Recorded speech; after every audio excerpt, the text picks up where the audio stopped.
Jangan karena dikasih uang. Parah itu.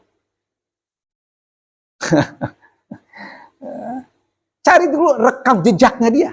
Bukan pencitraan, tapi kenyataan.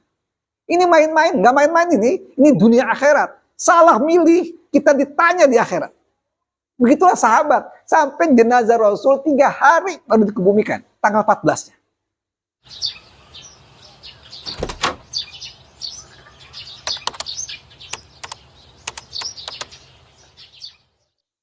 Assalamualaikum warahmatullahi wabarakatuh. Bismillahi, alhamdulillah, wa la ilaha illallah, wallahu akbar, la hawla wa la quwata illa billah. Fausikum wa nafsi bitaqwallahi wa ta'atihi la'allakum tuflihun. Bersama-sama kita bersolawat kepada Rasulullah. Semoga dengan bersolawat itu, yang pertama, sebagai tanda atau bukti kita cinta kepada Rasulullah. Lalu apa tanda bukti kita kepada Rasulullah? Laksanakan semua sunnah-sunnahnya. Dan kita diperintahkan oleh Allah bagaimana melaksanakan sunnah Rasul, ikuti bagaimana Rasul berucap, caranya. Lalu bagaimana Rasul bertindak, sampai bagaimana Rasul dalam menata kehidupan pribadinya, menata keluarganya, menata masyarakatnya, sampai beliau menjadi pimpinan negara Islam Madinah. Dan beliau mengkader para sahabat-sahabatnya. Dan Masya Allah, sahabat-sahabat beliau itu adalah sahabat-sahabat yang lulusnya summa cum laude. Abu Bakar, Umar, Utsman, Ali radhiyallahu anhum, juga sahabat-sahabat yang lain. Luar biasa. Luar biasa.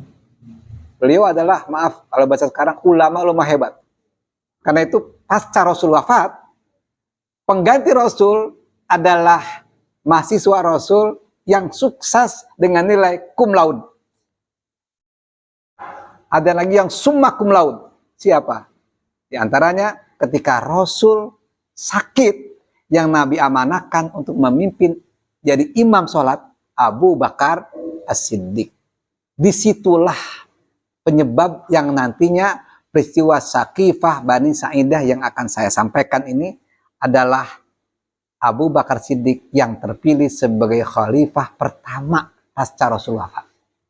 Dari situlah kaum muslimin melaksanakan ajaran Islam dan menata dunia sampai umat Islam menata dunia tidak tanggung-tanggung.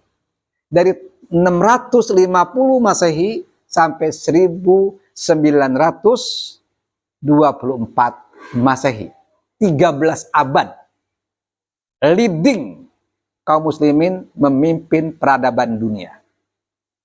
Diawali dari Saqifah Bani Sa'idah dan muncul seorang generasi terbaik, Abu Bakar As-Siddiq. Dilanjutkan Umar bin Khattab, Utsman bin Affan, Ali bin Abi Thalib, sampai para tabi'in. 1924 berakhir, 1 abad lamanya umat Islam tidak punya pemimpin dunia. Dari 1924 sampai 2024. Tapi ada kabar gembira dari hadis Rasulullah. Innallaha yab'atu lihadhil ummah fi kulli mi'ati sanatin. May yujaddidu dinaha. Sesungguhnya Allah akan membangkitkan untuk umat ini di setiap 100 tahun lamanya akan muncul mujaddid yang memperbaiki agamanya. Ya. Kalau ibu kota negara Islam dulu dari Madinah berpindah ke Damaskus, pindah berikutnya ke Baghdad, pindah berikutnya ke Turki. Kemudian 1924 sudah tidak ada lagi ibu kota negara. Dan tidak lama lagi sekarang kita berada di periode yang keempat. Periode yang sangat rusak. Nanti kita bahas. Amanah bukti rusaknya. Dan nanti tidak lama kemudian muncul fase kepemimpinan yang kelima, kata Rasulullah SAW. Tidak lama lagi dunia akan dipegang oleh kaum muslimin. Dan sekarang diam-diam masyarakat dunia merindukan datangnya naungan Islam. Baik, dalam rangka ini keluarga besar DI atau Darul Istiqomah, sahabat lampu Quran, mukminin mukminat dimanapun berada, saya Ahmad Nawawi, seorang murid, guru ngaji di kampung, ingin menyampaikan sebuah hadis yang menggelitik saya, kita semua. Baginda Rasul Shallallahu Alaihi Wasallam berpesan kepada Ali bin Abi Thalib. Ini hadis dari Ali. Karamallahu wajhah. Menantu beliau. An Ali radhiyallahu anhu qala Rasulullah Shallallahu Alaihi Wasallam. Dari Ali radhiyallahu anhu bersabda Rasulullah Shallallahu Alaihi Wasallam. Nabi yang maksum, Nabi yang jadi teladan untuk seluruh manusia. Berucap bukan dengan ucapan manusia umum, wa may yantiqu anil hawa in huwa illa wahyun yuha. Dia berucap dengan wahyu yang Allah turunkan kepada beliau. Kebenarannya itu tidak disangsikan. Apa kata Nabi? Salasun ya Ali. Ada 3 ya Ali. La yuakhir. Jangan ditunda-tunda yang 3 ini. Apa itu? As-sholatu idza atat. Sholat itu jangan ditunda. Maksudnya melaksanakan sholat jangan ditunda. Kalau sudah datang waktunya, langsung azan. Allahu Akbar, Allahu Akbar. Bahkan yang terbaik, orang-orang yang kualitas imannya utuh, ketakwaannya luar biasa, sebelum azan, sebelum datang waktu sholat, sudah berwudu. Ibaratnya, datang sholat itu, kereta api sudah ada di stasiun. Begitu kereta api sudah di stasiun, kita bisa nggak masuk kereta tanpa pakai, membeli karcis. Atau katakanlah, sudah ini. Nggak bisa, begitupun pesawat. Itu logikanya begitu. Karena itu ini jalan ke Jakarta aja itu karcisnya nggak boleh telat ya. Apalagi jalan kemana ini? Kemana ini? Ke akhirat yang tidak pulang lagi. Halo, gimana sholat kita? Udah wudhu belum sebelum sholat?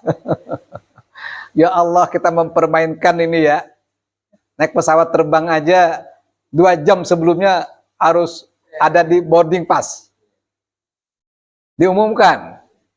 Siang telat ya tinggal deh. Lah ini masuk surga ketelat ini. Kata Nabi, begitu datang sholat, jangan ditunda. Laksanakan sholat. Kecuali ada uzur syar'i. Nanti kita jelaskan apa uzur syar'i itu. Yang kedua, kata Rasul. Idza atat wal janazah idza hadarat. Begitupun jangan ditunda ya mengurus jenazah apabila jenazah itu sudah ada di sini. Begitu meninggal, sakaratul maut lalu meninggal, maka jenazah harus segera dimandikan, dikafani, ya, disolatkan, langsung dikuburkan. Nggak boleh ditunda.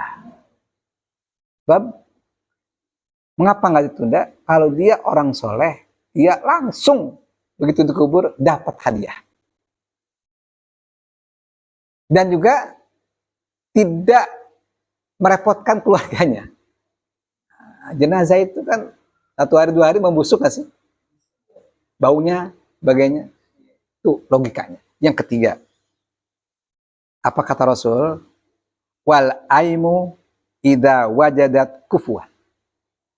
Kalau ada orang yang sudah menikah, lalu bercerai, janda ya. Lalu dia dapat jodoh yang baru. Jangan ditunda. Segera dinikahi. Segera menikah. Ada 3 nih. Saya ingin menukik 1 jenazah. Sahabat Nabi ketika wafat segera dikuburkan. Itu pesan Rasul. Sami'na wa ata'na. Tolhah dalam kisah di sini, ya sahabat Tolhah, kata Nabi, segerakan dia. Berikan aku waktu untuk menyolatkan Tolhah. Bukan, nggak lama, nggak 1 hari 2 hari. Itu memang sunnah Rasul. Nabi Shallallahu Alaihi Wasallam wafat tanggal 12 Rabiul Awal. Mulailah para sahabat gelisah, bingung. Nabi nggak ada pesan sedikit pun wasiat. Siapa yang menggantikan posisi kepala negara Islam Madinah setelah Rasul wafat? Sementara jenazah Nabi pun harus segera dikuburkan. Sahabat berijtihad, sepakat semua sahabat, jenazah Rasul bisa kita tunda.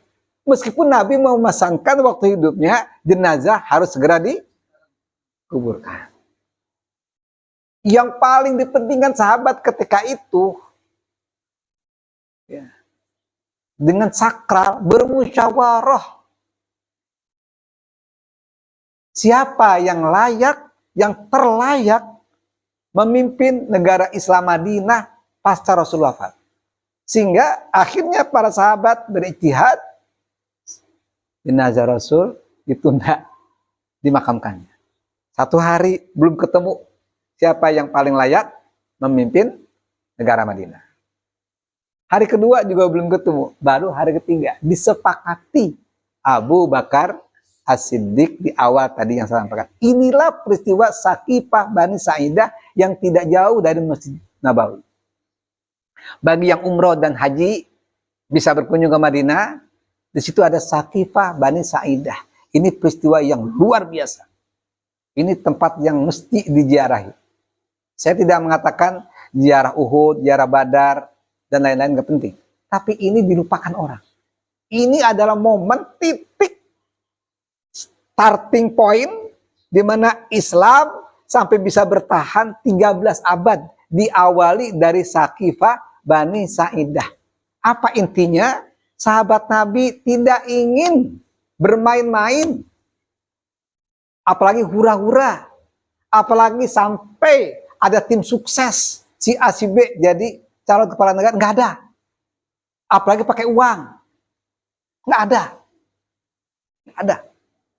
Nggak ada, Pak. Atau dikasih modal dari konglomerat. Nggak ada. Ini sakral. Jadi betul-betul diperas pemikiran mereka, kriteria yang tepat pasca Rasul wafat. Jangan, pastilah tidak ada yang menyamai Rasul. Ada nggak? Tapi sekurang-kurangnya orang yang menggantikan posisi kepala negara itu orang yang terbaik dari semua yang terbaik. Ketika itu jujur saja, mencari orang bohong sulit sekali. Mencari orang curang pun sulit. Jadi mudah sekali mencari orang jujur. Sahabat Nabi jujur semua ya. Orang-orang soleh semua. Tapi walaupun banyak yang soleh, berprestasi, ada di awal, ini mahasiswa Rasul cum laude semua. Tapi mereka tetap nggak sembarangan orang yang tepat setelah Rasul wafat. Saya pesankan nih, kalau memilih RT, RW sampai maaf kalau sekarang zaman demokrasi ini presiden, jangan karena dikasih uang, parah itu. Cari dulu rekam jejaknya dia. Bukan pencitraan, tapi kenyataan. Ini main-main, nggak main-main ini dunia akhirat. Salah milih, kita ditanya di akhirat. Begitulah sahabat. Sampai jenazah Rasul 3 hari baru dikebumikan. Tanggal 14-nya. Ini Sakifah Bani Sa'idah. Masya Allah, Abu Bakar memimpin. Mengapa? Ternyata dari semua sahabat baru ketemu nih. Satu, kalau Rasul sakit, sahabat Abu Bakar yang paling layak diperintahkan untuk menjadi imam sholat. Jadi minimal syarat pemimpin itu pinter baca Quran. Harus lancar tajwidnya. Jadi kalau ada calon pemimpin, katakanlah ada 5 orang misalnya. 1 baca Qurannya masih belepotan. 2, 3 belepotan. Yang nomor 5 bagus, ya sudah dia aja. Paling gampang kok. 2, setelah bagus baca Qurannya, ya pasti Abu Bakar bagus ya. Pasti. Lalu lihat pemahaman Quran dan sunnah. Jadi harus paham banget tentang Al-Quran dan hadis. Sebab itu istimbat hukum di situ. Pemimpin itu harus begitu. Oh ternyata dari 10 orang, semuanya bagus pemahamannya. Bagus. ada lagi. Dari yang bagus-bagus tadi, bagaimana track recordnya, jujurnya, lain-lainnya, prestasinya, begitu. Ternyata bagus semua. Ya, akhirnya terseleksi ada 3 orang yang jadi calon pemimpin. Maka Majelis Syuro menetapkan, pilih 1 dari 3 orang. Yang manapun bagus.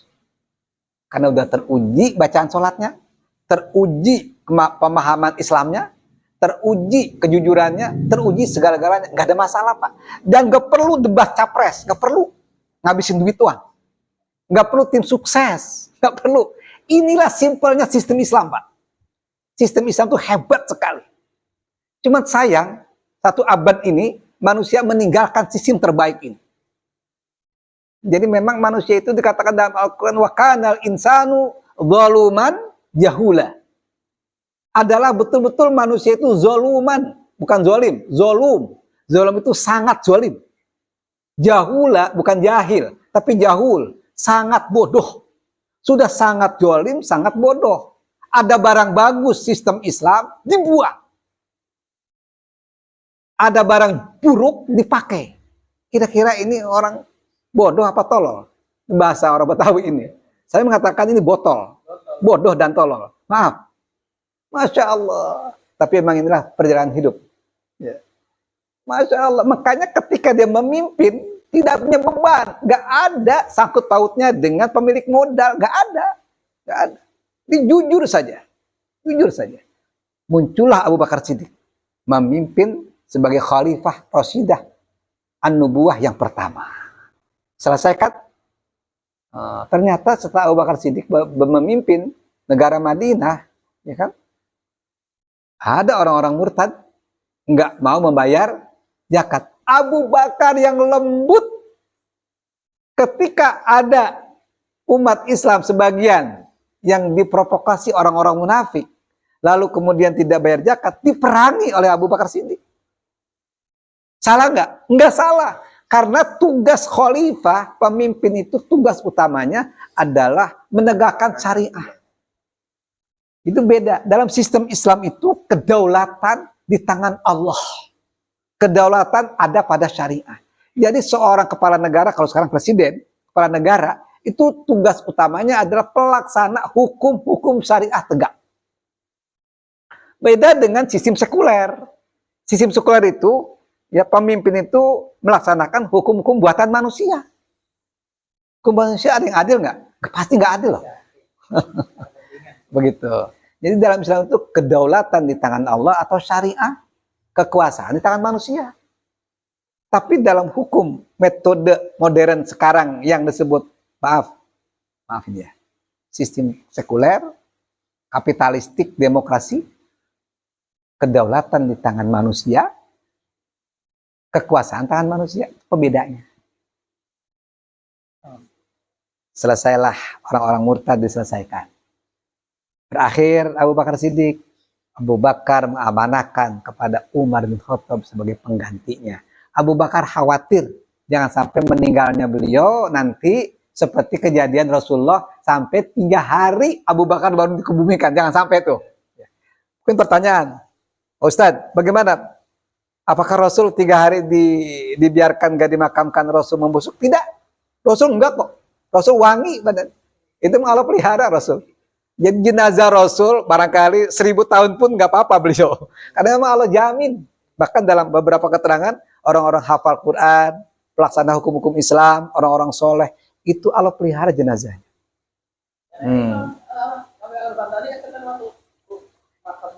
Iya, iya. Ya, Pak, orang jangankan soal orang yang paling buruk pun dipelihara jenazahnya. Contoh Fir'aun. Jadi ini tanda ya, orang baik dipelihara, orang buruk pun dipelihara sebagai sejarah ini, sebagai bukti kekuasaan Allah. Baik. Kemudian Abu Bakar memimpin, Umar bin Khattab, maka tidak ada lagi kekisruhan ataupun dialog panjang sampai Abu Bakar jenazahnya di 3 hari. Langsung Abu Bakar Siddiq meninggal, nggak lama kemudian Abu Bakar dikuburkan. Karena itu nggak boleh tunda. Ya, langsung Umar bin Khattab memimpin. Umar bin Khattab tidak seperti Abu Bakar memesankan, tidak. Tapi pernah Abu Bakar, ya, beliau dibunuh oleh Abu Lu'lu. Ketika dibunuh nggak sempat, ya. Nah, akhirnya bermusyawarah panitia 9. Yang 9 itu, nomor 9 itu adalah Abdullah bin Umar. Dan beliau ketika jadi panitia 9 tidak bersedia kalau dipilih jadi khalifah. Orang-orang dulu tuh sangat takut dikasih jabatan. Sangat takut. Terpilihlah Utsman bin Affan. Begitu Utsman bin Affan pun wafat dalam keadaan mengenaskan. Ya, terjadi pembunuhan pada beliau. Bahkan diabadikan ketika Utsman bin Affan sebagai khalifah, kepala negara Madinah ketika itu, beliau sedang membaca wal yatalattaf wala yus'iranna bikum ahada. Enggak sampai bacaan itu wal yatalattaf, beliau dibunuh, keluarlah darahnya, diabadikan kalimat wal yatalattaf dalam surat Al-Kahfi di tengah-tengah Quran. Warnanya merah dulu mah. Ya, itu tanda bahwa Utsman bin Affan sesibuk-sibuknya beliau sebagai seorang kepala negara masih menyempatkan baca Quran. Pertanyaan saya, mana presiden yang selalu baca Quran? Kita kepengen banget kepala negara seperti ini. Itu cara Islam. Dan tidak ada istilahnya tim suksesnya Ali, nggak ada. Ya pakai uang-uang, nggak ada. Dan memang nggak boleh, haram, nggak boleh. Jauh sekali, Pak, jauh. Ini sistem terbaik. Muncullah Ali bin Abi Thalib. Terus ini kepanjang kalau saya ceritakan, meskipun ada beberapa intrik-intrik, wajar manusia. Maka beralihlah sampai Hasan bin Ali radhiyallahu anhu, pas kata Nabi salasuna sana. Kepemimpinan setelahku al-khulafa al-rasyidah sebanyak 30 tahun. Ucapan beliau terbukti dari Abu Bakar, Umar, Utsman, Ali sampai Hasan bin Ali rahimallahu wajhah. Itu barulah selesai masa al-khilafah ala minhajun nubuwah. Ada berikutnya masa mulkan abdon, tapi masih dalam konteks kehilafahan.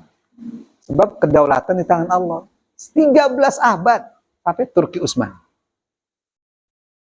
Demikian kesimpulannya hari ini, ya, hadis Nabi yang menjelaskan tentang ada 3 yang disegerakan, khusus tentang jenazah Nabi ditunda.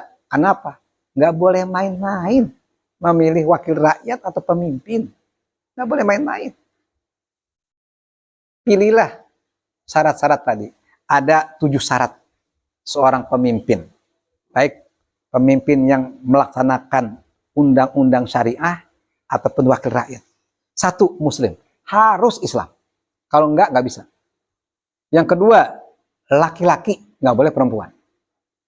Banyak kelemahan perempuan kalau dia mimpin. Ntar head, ntar macam-macam. Suruh masak yang suaminya. Yang ketiga, ini bukan melecehkan perempuan, bukan. Memang beda-beda. Baligh, harus baligh. Baligh sampai umur berapa? Nggak ada. Batas 40 tahun, nggak mesti. Yang penting dia baligh. Kalaupun dia umur 20 tahun atau 22 tahun, bagus, silahkan jadi pemimpin. Yang penting bagus. Hafal Quran, ngerti Quran, track recordnya bagus. Contohnya siapa? Siapa coba? Al-Fatih. Muhammad Al-Fatih itu usianya baru 21 tahun. Menjadi pemimpin, nggak apa-apa. Ya. Tapi nggak merubah konstitusi. Nggak. Ya, begitulah hebat ya Islam tuh. Jadi kedua, baligh. Berikutnya berakal. Punya akal dia. Kalau akalnya kurang, wawasannya kurang, jangan. Bahaya. Memimpin negara besar kok. Ya. Wawasannya kurang, harus punya akal. Cerdas dia. Sebab seorang pemimpin harus pandai bicara. Diplomasi macam-macam. Ya. Yang berikutnya, adil. Nggak boleh fasik. Fasik nggak boleh. Ketat ini. Yang berikutnya, merdeka. Merdeka itu artinya tidak diintervensi oleh siapapun. Di zaman demokrasi sekuler kapitalistik, itu pasti tidak merdeka. Itu seluruh negeri-negeri dengan sistem demokrasi sekuler kapitalistik, itu tidak ada yang mandiri. Semua tergadai. Semua jadi boneka. Boleh saya katakan demikian. Di seluruh negeri. Itulah buruknya sistem sekarang. Maaf saya sampaikan ini. Ini kan kajian ilmiah nih Pak. Itu nggak merdeka. Sebab mengapa nggak merdeka? Ya bagaimana? Saya dicalonkan sebagai seorang presiden. Saya kan harus pakai uang. Saya dibiayai sama oligarki, sama konglomerat. Nanti kalau saya terpilih, mana mungkin saya mikirkan rakyat. Wajar, begitu terpilih, rakyat kita sakiti. Tanah rakyat kita rampas. Demi siapa? Demi oligarki. Itu buruknya sistem di luar Islam. Kalau Islam enggak. Makanya dia tegas. Hatta Rasul sendiri berkata, "Idza saraqat Fatimah binti Muhammadin laqata'at yadaha." Andaikan putri saya Fatimah mencuri, korupsi, maka saya akan potong tangannya. Ya, dia kepunya beban dia. Itu penegak syariat. Yang terakhir, syarat pemimpin kapabilitas, punya kemampuan dan punya keteladanan. Sedikit inilah yang dapat kami sampaikan berkaitan dengan hadis yang menggelitik bagi saya. Ada 3 hal yang disegerakan, salah satunya adalah menguburkan jenazah. Tapi mengapa jenazah Rasul ditunda sampai 3 hari? Itu artinya begitu pentingnya. Jangan sembarangan memilih seorang pemimpin. Hati-hati. Hati-hati. Itu akan ditanya pertanggungjawabannya dunia akhirat. Di mana terjadinya? Di Sakifah Bani Sa'idah. Dan itu ada situs sejarahnya. Hadanallahu wa iyyakum ajma'in. Mohon maaf kalau ada kekeliruan dan silakan koreksi bila ada khilaf dan salah. Jika benar, mari sama-sama dengan kekuatan kita membangun kesadaran bahwa hanyalah sistem Islam yang terbaik untuk menata dunia ini.